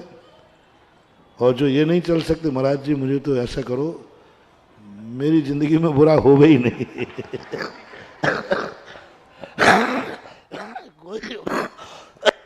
मेरा अपमान नहीं करे, मुझे कभी कांटा नहीं लगे, मुझे कभी छींक नहीं आए, मुझे कभी आंसू नहीं आए, मुझे चीज ऐसा बनाओ। वो भी रास्ता है, वो भी ना। अपने पास तो मॉल सिस्टम है, हमारे मॉल में तो सुई भी मिलती है और प्लेन भी मिलता है। वो टाटा का होता ना ऐसा कि टाटा बताते सुई भी बनाता है और रेलगाड़ी बनाता है, प्लेन भी बनाता है। अपन भी टाटा से कम नहीं। हमारे यहाँ बच्चों की, हमारे मोल में बच्चों की सुई भी मिलती है तो बड़ों के लिए प्रेम और रॉकेट भी मिलते हैं। ये जैन धर्म है। जहां बाल बोध है, कथा कहानी, वहां समय सार है सर्वोच्च। दोनों जैन धर्म में बच्चों की कहानियां भी हैं प्रथमानुग, और बड़ों का महान महान मैटर है समय सार। सब है, चिंता नहीं करना, फैसला आप करो, फिर अपन चर्चा करेंगे। महावीर भगवान की। जो कुछ भी हो रहा है अच्छा हो रहा है। एक आज भजन हुआ, मंगलाचरण हुआ, उसी के ऊपर आज पूरा प्रवचन यहाँ पर पूज्य श्री ने अपना मोड़ दिया। और मैं समझ रहा हूं कि दीपावली की गिफ्ट की तैयारी प्रारंभ हो गई है। कल से दीपावली उत्सव यहाँ पर प्रारंभ होगा और कल से दूसरा फॉर्मूला पूज्य श्री हम सबको बताने वाले हैं। और आज भी कई फॉर्मूले दिए हैं। घर से अपने परिवारी जनों को विदा करो, मुस्कुराते हुए करना, और जो घर में अगर हम पहुंचे परिवारी जन तो मुस्कुराते हुए जाना, अच्छे अच्छे शगुन करते हुए रखना, सुखी रहेंगे। ऐसे बहुत सारे बातें हमें सुनने को मिली हैं। और अब हम सबके लिए भी एक मौका आने वाला है मित्रों। 13 नवंबर को जब एक बहुत बड़ा प्रसंग है, भगवान महावीर का 2550वां निर्वाण महोत्सव वर्ष का प्रारंभ, उस दिनांक को, उस शुभ घड़ी को होने जा रहा है। उस ऐतिहासिक प्रसंग में आगरा नगर के लिए बहुत बड़ी बात है कि ऐसे बड़ा युग का बड़ा प्रसंग, युग के सबसे बड़े आचार्य विद्यासागर जी महाराज के युग के श्रेष्ठतम शिष्य मुनिश्री सुधा सागर जी महाराज के सानिध्य में मनाने का हम सबको सुअवसर मिलने जा रहा है। इस अवसर को चूकना नहीं, इस अवसर को छोटा सा अपने मंदिर तक ही मत सीमित कर देना। सभी मंदिर वालों से, सभी शैलियों से, सभी से अनुरोध किया गया है और पूज्य श्री ने तो कल आदेश दे दिया कि जितने भी मंदिर हैं वहां के निर्माण लाड़ू आयोजन 7:45 तक संपन्न हो जाने चाहिए। और उसके बाद सारी समाज आगरा नगर की यहाँ पर दिखाई देनी चाहिए। और यहाँ का कार्यक्रम बता दें, 6:30 बजे यहाँ पर पूज्य श्री के सानिध्य में यहाँ अभिषेक शांति धारा मुख्य मंच से देखने करने का सौभाग्य मिलेगा। जो लोग निर्वाण लाड़ू चढ़ाना चाहेंगे सबके लिए वैसे उपलब्ध रहेगा, लेकिन प्रथम लाड़ू बोली के द्वारा 250.50 किलो का लाड़ू यहां पर रहेगा। दूसरा लाड़ू 25.50 किलो का, अनेक लाड़ू रहेंगे 25,550 रुपए की राशि के। ऐसा ना हो चूक जाए, ये दान का अवसर है, मांगलिक अवसर है, मुहूर्त का अवसर है। निर्वाण लाड़ू में सबसे पहले अपना लाड़ू प्रथम आवे, ऐसा प्रयास करना। और भी अवसर दिए हैं कमेटी ने। तीसरे लाड़ू की श्रेणी रखी है 2 किलो 50 ग्राम की, 550 ग्राम की, और वो मात्र 2550 रुपए की राशि का रखा गया है। वह भी 51 लाड़ू शायद बनाए गए हैं। आप अपने अपने श्रेणी के लाड़ू बुक करा दीजिएगा, क्योंकि बाहर वाले नहीं छोड़ते। ये मजेदार बात है, आगरा वाले सोचते हम कल लिखा देंगे, बाहर वालों के फोन आना शुरू कर हो जाते हैं कि आप तो भैया एक हमारा रोक देना, हम भी प्रयास कर रहे हैं आने की। यह तो भावना है लोगों की। तो आज आगरा नगर वालों से हमारा विशेष अनुरोध है, इस दीपावली को अद्भुत दीपावली मनाना पूज्य गुरुदेव के सानिध्य में। और जिन जिन लोगों ने मंगल कलशों की, चातुर्मास कलशों की स्थापना करी है, उन सबको से अनुरोध है, सभी को, आगरा वाले तो विशेषकर, बाहर वाले भी सुन रहे हैं तो आपके लिए भी है वैसे घोषणा कि आप सब अपने जो चातुर्मास कलश स्थापित किए हैं, आप 13 नवंबर को प्रवचनों के बाद, कार्यक्रम के बाद, निर्वाण लाड़ू के बाद लगभग 10 बजे से आपको वो हस्तांतरण करना, देना प्रारंभ कर देंगे। आप लोग लेकर जाएंगे उन मांगलिक मंगल कलशों को और अपने अपने घरों में, अपने अपने पूजा घरों में, जहां पर भी आप पूजा करने वाले हैं दीपावली की, वहां विराजमान करके पूरे परिवार के साथ विशेष दीपावली। और जो कलश आप लोग ले जाए, मान लो यहाँ से दूरी है, इतना नहीं ले पाएंगे पैदल, तो यहाँ से गाड़ी से ले जाएं। आप अपने कॉलोनी से, कॉलोनी के बॉर्डर से अथवा मंदिर में, मंदिर से वहाँ की कॉलोनी की पूरी समाज एकत्रित होकर के उनके घर तक वो कलश भेज सकती है, क्योंकि ये दूरी ज़्यादा है, यहाँ से जाना बहुत कठिन होगा। तो जैसे मान लो तुम्हारा कलश है, मंगल कलश है, तो मंदिर तक पहुँच जाए, मंदिर से गाजे बाजे के साथ उनका परिवार और समाज के लोग सब उनके घर में वह मंगल कलश भेजने जाएं। और जब सब लोग उनके घर में जाओगे तो वो कुछ ना कुछ तो देगा ही। तो वो कलश वाले भी अपने पहले से देने की तैयारी रखें कि भाई जितने लोग हमारे दरवाजे आएंगे तो उनको जो भी तुम्हें मिष्ठान, नाश्ता, कोई गिफ्ट आदि देना हो तो आप अपनी तैयारी कर लें, अपने अपने मोहल्ले की कर लें, कोई बात नहीं, क्योंकि शहर बहुत बड़ा है। तो सबसे बढ़िया है मंदिर, मंदिर से घर, और समाज वाले भी उनको गाजे बाजे के साथ ले जा सकते हैं। समाज वाले नहीं करें तो स्वयं का गाजा बाजा ले सकते हैं। जितने उत्साह के साथ कलश को अपने घर में प्रवेश कराएं, यह कलश तुम्हारे लिए मंगल और सगुन रूप में हो, ऐसे उत्साह के साथ। तो अब जहाँ जहाँ जिसके कलश हो वैसी मंदिरों से व्यवस्था तैयारी कर लें।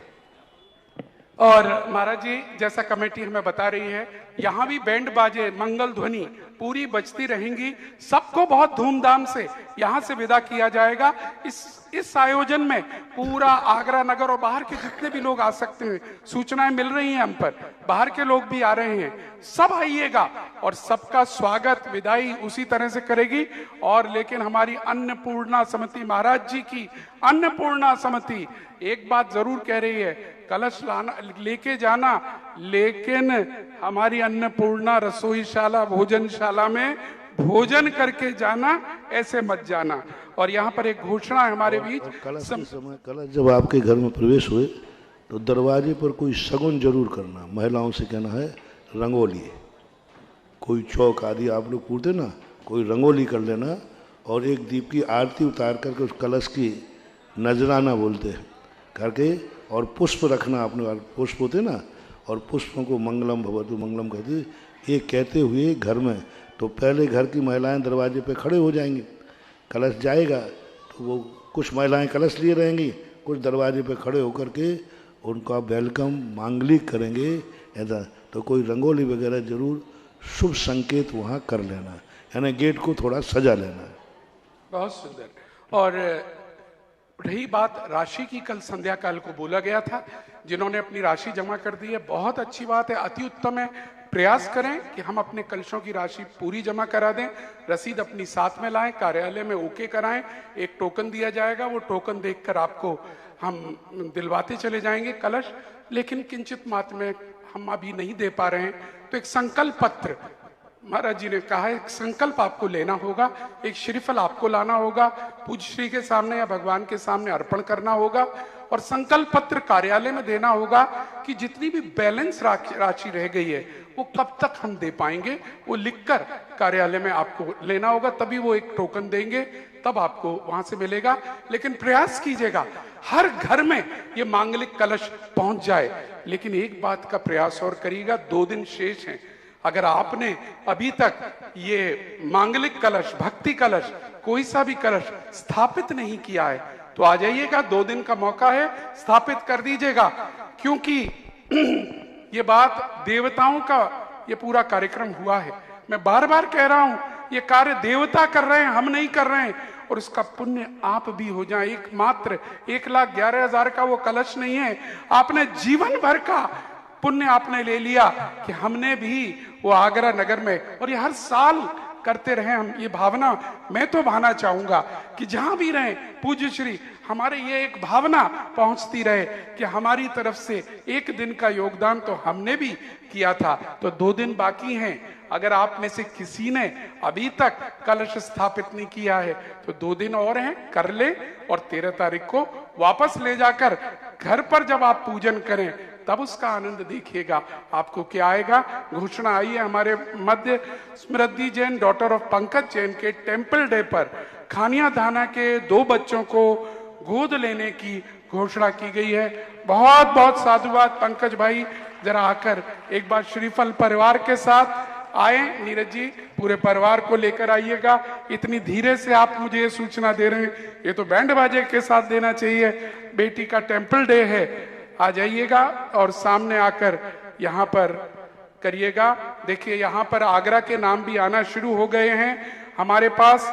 आगरा का श्रीमती सुंदरी जैन, वाइफ ऑफ श्री विपिन कुमार जैन, स्नेह जैन, झलक जैन, पारस जैन, ट्रांसमना कॉलोनी से 25,551 वाला एक लाड़ू का पुण्यार्जक बनने का सौभाग्य। मात्र ये वाले भी 24 लाड़ू हैं और बाहर से भी आ गए। सोचने मत रहना, लिखा देना अभी, उस वक्त फिर ब्लैक में ही होगा काम सब। चलिएगा अब एक अर्घ अर्पण कराएंगे। देखिए, हाँ एक सेकंड, देखिए एक सूचना और है। कुछ लोग अभी तत्वार सूत्र ग्रंथ जिन्होंने लेखन किया था, उन्होंने अभी अपने पुरस्कार नहीं लिए हों, वो कृपया ले लीजिएगा अवश्य आकर 1-2 दिन के अंदर। ये बहुत आवश्यक है ये कार्य भी।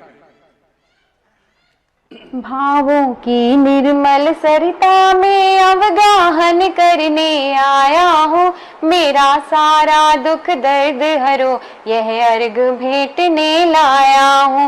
हे तपो मूर्ति, हे आराधक, हे योगीश्वर, हे महासंत, यह अरुण कामना देख सके युग युग तक आगामी बसंत।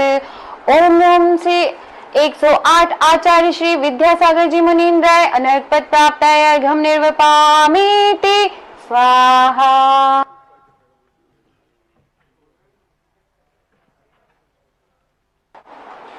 हे सुधा सागर दयालु, मुझको जीवन दान दो, सर उठाकर चल सकूं ऐसा मुझे सद्ज्ञान दो।